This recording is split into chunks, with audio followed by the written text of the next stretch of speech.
Tamaan sa Pinoy Big Brother Community Season 10. Dahil nagtagumpay ang magkapatid na Raph at Nathan sa kanilang secret task, tagumpay rin ang housemates sa kanilang unang weekly task. I miss you!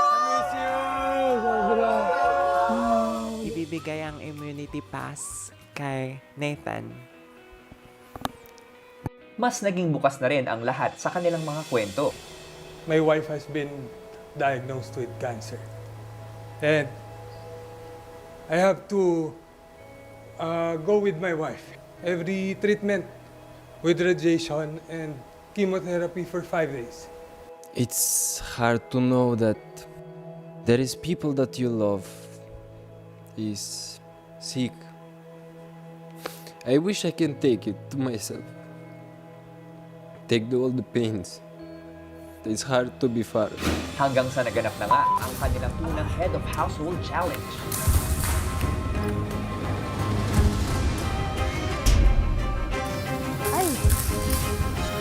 Ay. Nice one. Yeah. Yeah. Binabati kita, Nathan, dahil ikaw ang aking kauna-unahang head of household. Ngayong gabi, muling mabubuksan ang mga bagong istorya ng totoong buhay. Dito pa rin sa Pinoy Big Brother Community Season 10.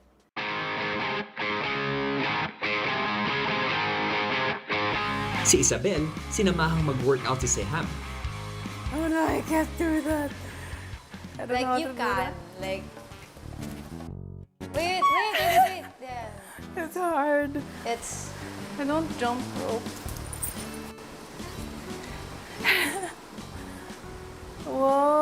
Whoa. How? It feels good. How do you do that? Actually, it feels good when I'm doing this. Where did you learn? With the eye at home. She Like does she's that. holding my feet and then I'm like, nope, we're not gonna give up unless I make it. Oh, really? Si Seham, mukhang napasubo na sa kanilang workout ni Isabel. Ay, hala. Go. Like this ba? Pwede. Then you... I'm Then kind of sit-ups. good with, I'm good with ab Core. workout. Yeah. Because I used to do a lot before. Try doing this. And then like that. Hey, you see this part? Go, Yeah. we're down. See this part? It moves. Ah, So yeah, move it up. Straight. Okay. I don't you work can do out that. talaga. I need to work out. Now you just steady. This one's hard. Up and down. Ah, I'm so weak. This is 5 pounds.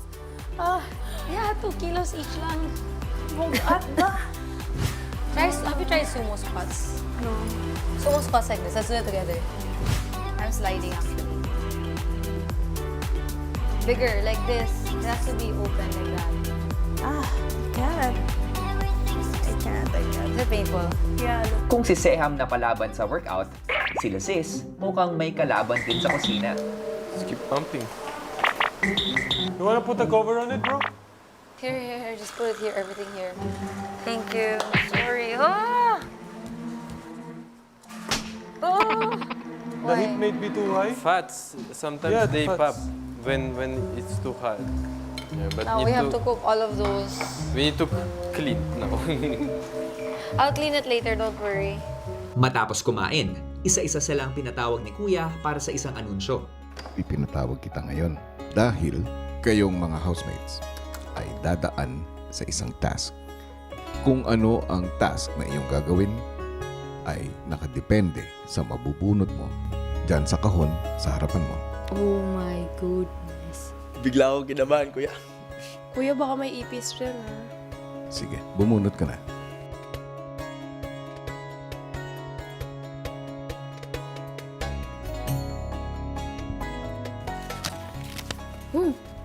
Black.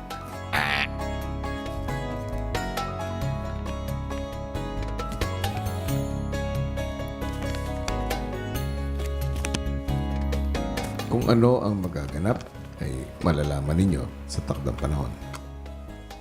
Kinagabihan, ang tatlong boys na nakabunot ng X ay pinalipat ni Kuya sa activity area. Parang dorm. Ha? Parang dorm. Oo. Iniisip ko doon tayo ulit eh. Zach, para tayong may punishment. Maya-maya pa, narinig na nila si Kuya. Nais kong ipaalam sa inyo na ang naging resulta ng inyong bunutan kanina, iyon ay ang dahilan kung bakit kayong tatlo ang narito sa activity area ngayon. Ito ay may kinalaman sa inyong gagawing task na malalaman ninyo sa takdang panahon. Hanggang dito na lang at oras na para matulog. Okay po. Good night, Kuya.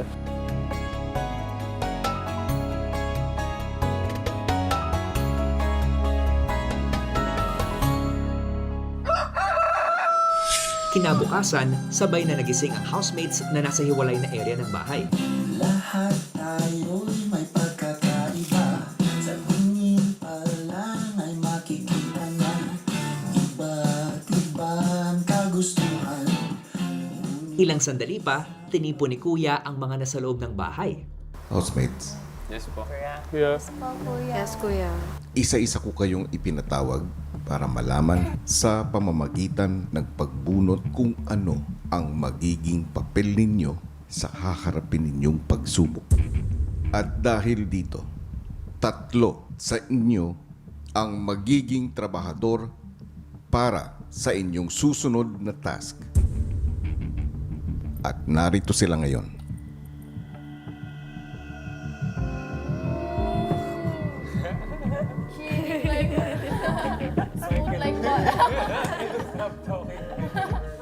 Miss you, boys. Sa pagkakataong ito, hindi nyo muna makakausap ang tatlo hanggang sa araw na itatakda ko. Pero ang bawat isa sa inyo ay importante para maging matagumpay ang inyong task. Matapos ngang mapagtagumpayan ang secret weekly task ni Nathan at Raph, isang panibagong hamon ang ibinigay ni Kuya sa kanila. Paano nga kaya sila susubukin ng task na ito at anong leksyon ang kanilang matututunan dito? Yan ang ating aabangan simula ngayong gabi. Good evening mga kapamilya all over the world! Sa simula pa lang ay ibinahagi na nga ni Kuya sa mga housemates ang kahalagahan ng pagpapakatotoo at bahagi nga nito ang maging bukas sila tungkol sa kanilang iba't ibang pinanggalingan. At kaugnay nito, isang task ang nakatakdang ipagawa sa kanila ni Kuya na mas magpapakilala sa kanila sa kanilang mga kasama. Kung ano to mga kapamilya, panoorin natin. Maya-maya, ipinatawag naman ni Kuya si Seham. Hi po. Kaya kita pinatawag dito sa dahil ngayon ay makapaglista na kayo ng inyong grocery. Okay po, Kuya. Paglabas ng confession room ay agad na tinipo ni Seham ang mga kasama para pag-usapan ng budget mula sa kanilang naipanalong weekly task. Mga friends! Yes! Come inside muna! Ha?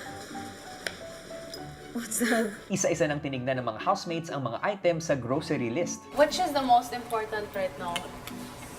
Onion garlic. Chicken. 3 kilo? Chicken, whole chicken. Hindi tayo namubuhay dyan. Sa pagbabudget, inalala rin nila ang kasamang sila Ziz na hindi kumakain ng pork. You can get more fish for him.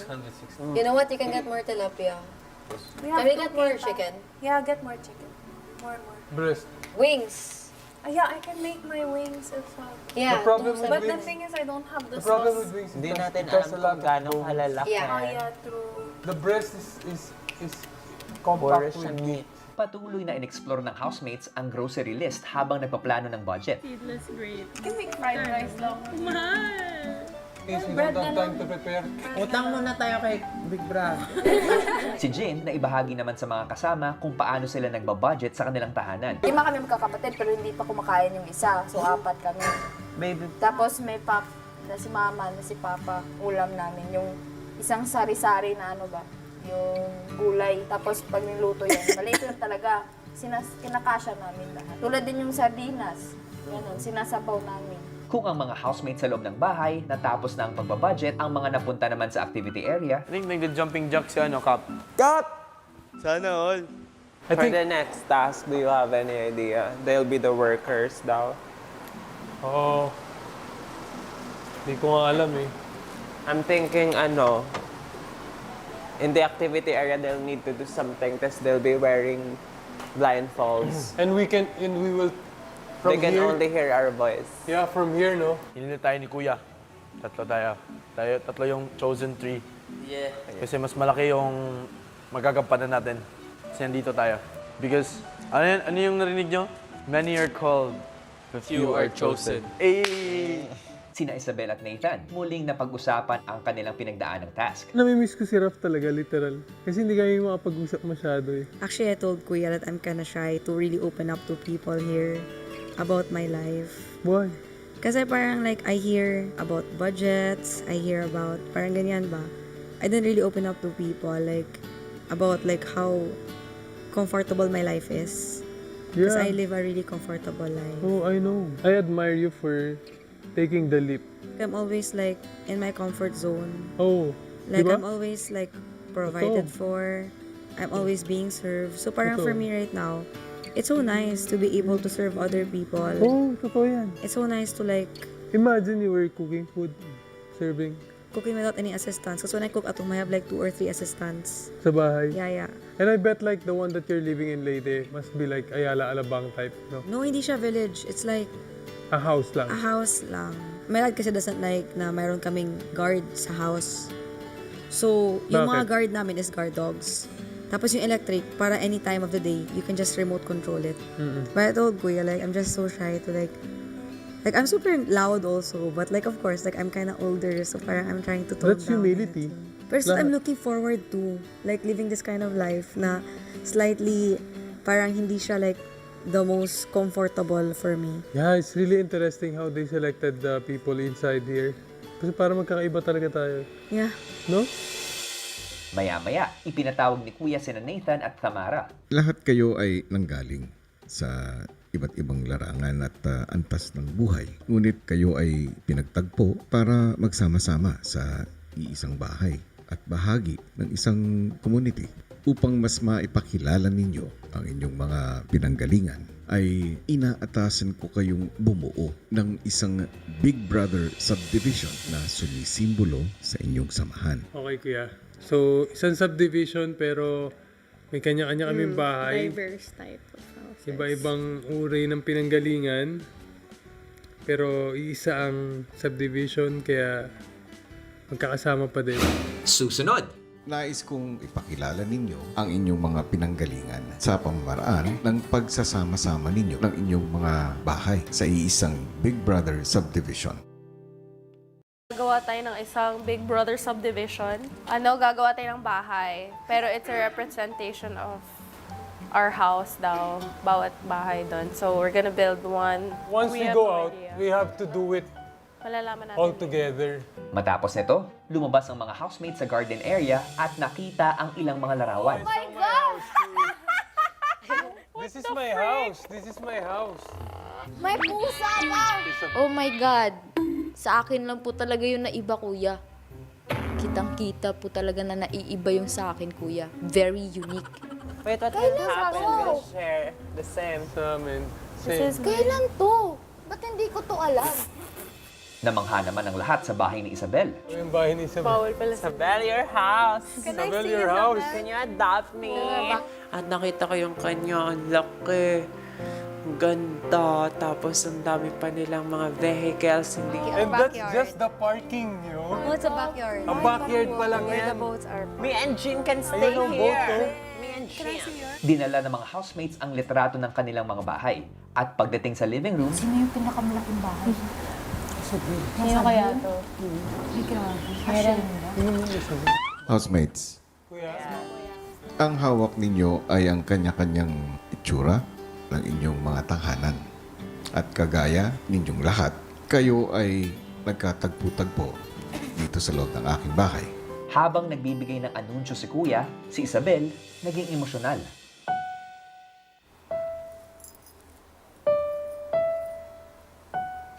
Dito ngayon sa bahay mo, like, parang hindi talaga namin kilala yung identity ng isa't isa, 'di ba? Like, kung saan sila tulad kay Jin, kuya, like, yung bahay niya, actually, like, I don't wanna show it lang, pero, like, yeah, like, parang hindi naman siya sad, pero parang, mahirap pala, kuya, yung, like, kasama ko na iba, like, hindi ko in-expect na ganun, di ba? Ngayon, nais kong ipakilala ninyo ang inyong mga pinanggalingan sa pamamaraan ng pagsasama-sama ninyo ng inyong mga bahay sa iisang Big Brother subdivision na sisimbolo ng inyong samahan. Agad na pinag-usapan ng mga housemates ang magiging pwesto ng kanilang mga bahay sa subdivision. But like when we enter the village, Buildings muna. I'm gonna... I feel like Isabel should be in the Mine is middle. apartment. That's hard kind of. or Isabel could be like at the end of the village, the one that has like the complete parking there. Di ba? At the end of the village. So, It has to be seen, everything. Dapat may windows. Oh, it looks cute together. di ba? Looks nice. Ito na. Yeah.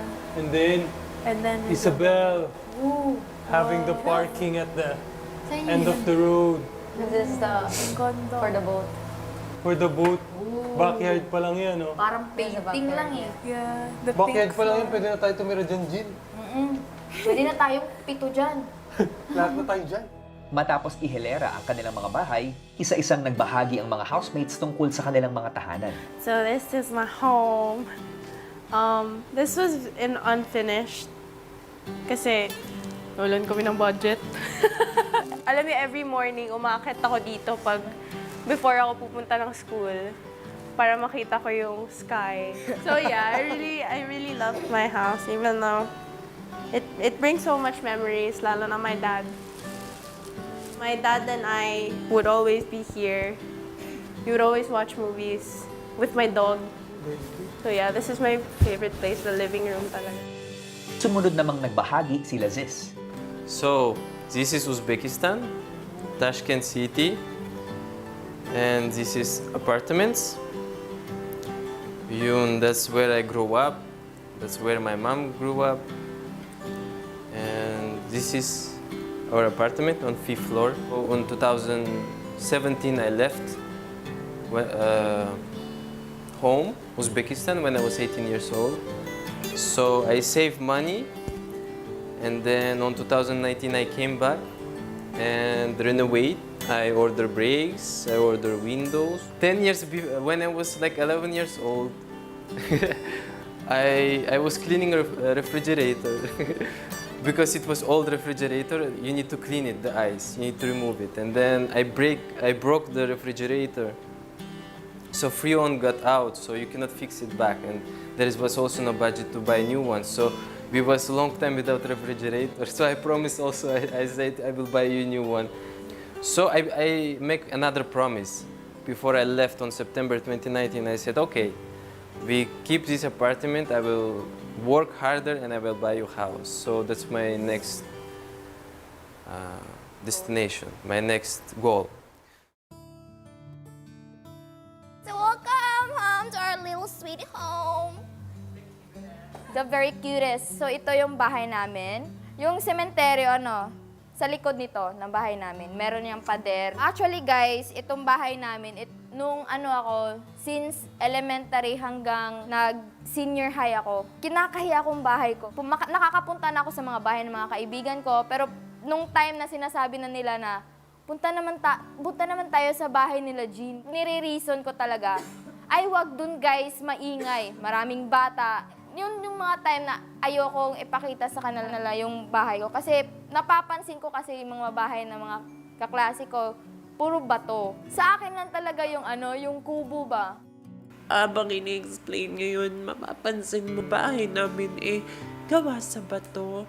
So, ang sarap sa feeling siguro kapag matutulungan ko siya. Lalo na kilala ko na siya at alam kong meron siyang mabuting puso. Nung bumagyo lang siya, nilagyan ng mga ganyan. Kasi wala na kaming ibang ipapalit na mga kahoy. Matibay, mas matibay sa relasyon. Yan. Oh! Sumunod namang nagkwento si Seham. So this is my house, guys. I made a lot of memories here talaga in this house. I experienced a lot. In this house, I developed so much as a person. Philippines will be my home forever and always. And that's the truth. Even if I lived abroad for majority of my life, when I moved here to the Philippines, I knew this was home. Ibinahagi naman ni Raph ang kwento ng bahay nila ng kapatid na si Nathan. Mabigat yan. So, this is our house. This is where I fully discovered who I am. More than 20 years of my life, I tried concealing who I really am. Up until, eto nga, meron kaming space dito na walang tumitira doon sa space namin. That's when I started my YouTube channel. At doon, I got to express my creativity by applying makeup. And at the end of applying makeup, I would put on my wig and I would put on dresses. And dito yun. Ito yung bedroom. Yung four walls na yan. I was able to figure out who I was. And with my camera, sa loob ng walls na yun, I was able to reach a different community. I was able to reach 1 million more people who would support me and who would love me even though hindi pa nila ako nami-meet. Kahit sobrang saglit pa lang ako dito, mahal na mahal ko itong bahay na to. Ayun. Susunod! We're complete sometimes lang. Like when we have dinner, when we have lunch, it's rare that we eat together. Yeah. It's my home, pero parang I eat alone. Let's eat with the yayas na lang rin. I tell them to join me. Kasi it's lonely, like kahit ang dami kong pagkain. Nadala kami dito. So, pagka uuwi ako, galing ako ng flight operations noon sa Clark. Uuwi ako ng mga pinakabahay ko talaga naging sa Clark eh. Pero dito yung wife ko and my daughters. Tapos uuwi ako every 2 days sa off ko in a week.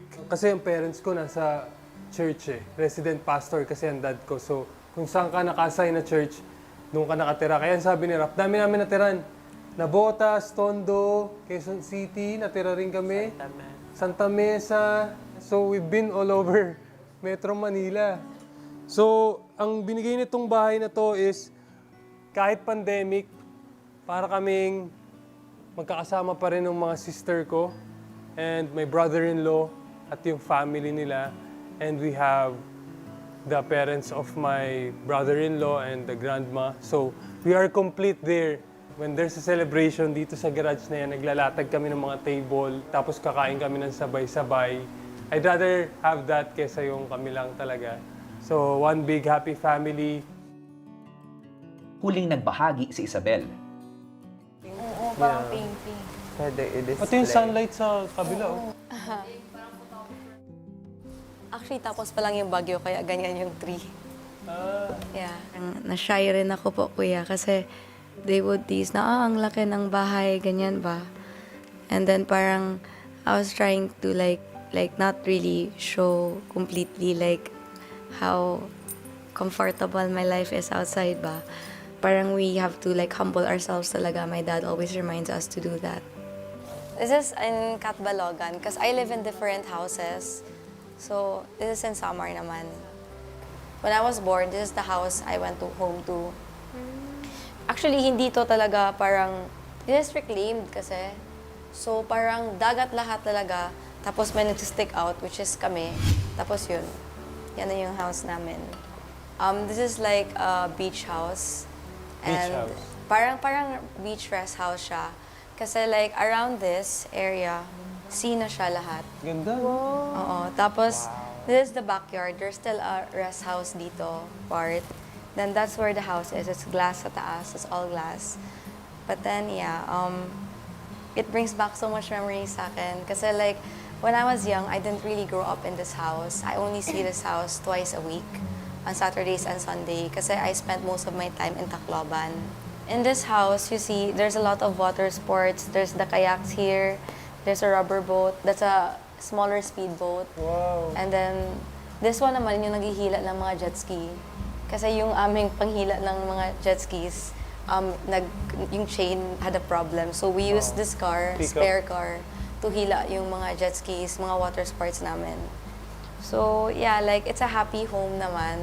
Pero like most of you said that you have gatherings, like you spend time with your family. Mine, I barely see my parents home because they're busy. My parents really worked hard to give us a comfortable life. And I'm grateful about that. Like, a few of my favorite memories, kuya, is like, every time my parents gets home from work, like, the moment I hear yung first gate, kasi yung first gate, kuya, electric siya, so, yung mga dogs, like, when they're barking, like, my parents don't know this, but it really makes me happy that they're home. Kasi sometimes, kuya, like, yung mom ko, sobrang busy niya, that she eats in her office now or she doesn't eat with us. And like my siblings, they're also busy and they have their own work and activities. So like in this house, mostly like it's me and my grandmother who's there. We're complete sometimes lang. Like when we have dinner, when we have lunch, it's rare that we eat together. Yeah. It's my home, pero parang I eat alone. Just eat with the yayas na lang rin. I tell them to join me. Kasi it's lonely, like kahit ang dami kong pagkain. Tapos may nakaabang na mga yaya sa likod. Parang yun. Like it's sad eating alone. It's not easy that like at 6 years old, you're away from your parents na, diba? So, yeah, like when I was 6 years old and my siblings were 4 years old pa lang, we would be carried to the car and then we drive off to Tacloban. Then we spend 5 days there until Friday.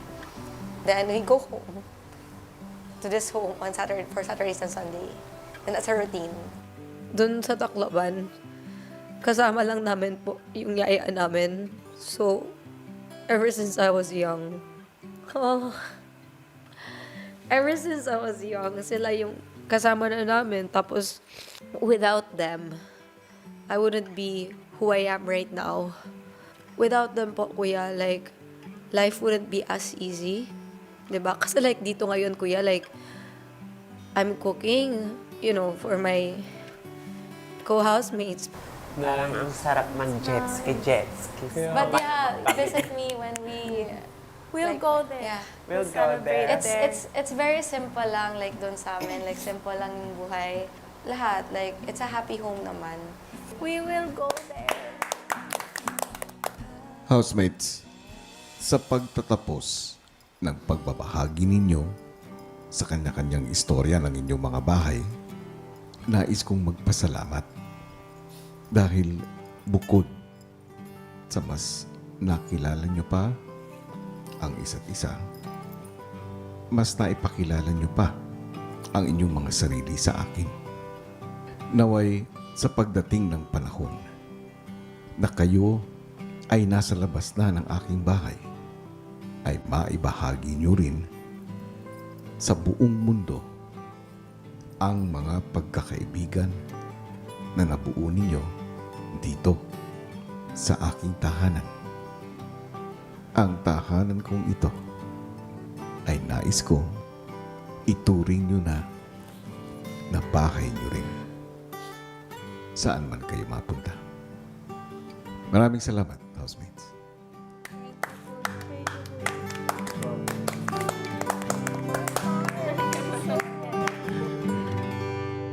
Abangan bukas!